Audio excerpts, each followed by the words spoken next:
Fit to stand trial o kayang humarap sa paglilitis, yan ang iginit ng International Criminal Court o ICC tungkol kay dating Pangulong Rodrigo Duterte.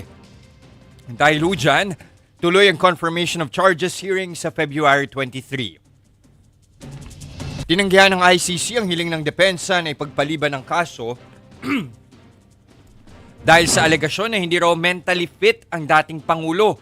Pero ayon sa korte, sinuri si Duterte ng 3 independent medical experts at base sa resulta, kaya niyang ipagtanggol ang kanyang sarili.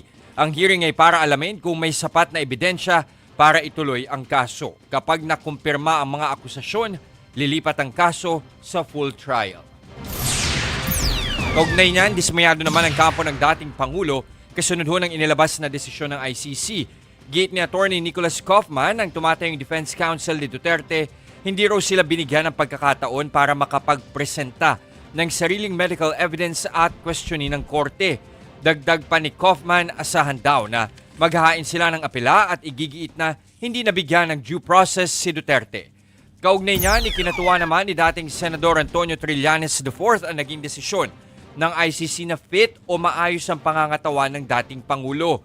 Ayon pa kay Trillanes, tuloy na raw ang mahabang lakbay tungo sa hustisya. Mga kapatid, ako po si Ruth Cabal. Dito tayo sa totoo, dito tayo sa True FM. Mag-follow at mag-subscribe din po kayo sa aming social media accounts at True Network PH. Diyan po yan sa aming X na dating Twitter, sa FB, sa Instagram, sa YouTube, sa TikTok at sa mga podcasts. At syempre, tutok din po kayo sa Signal True TV Channel 19.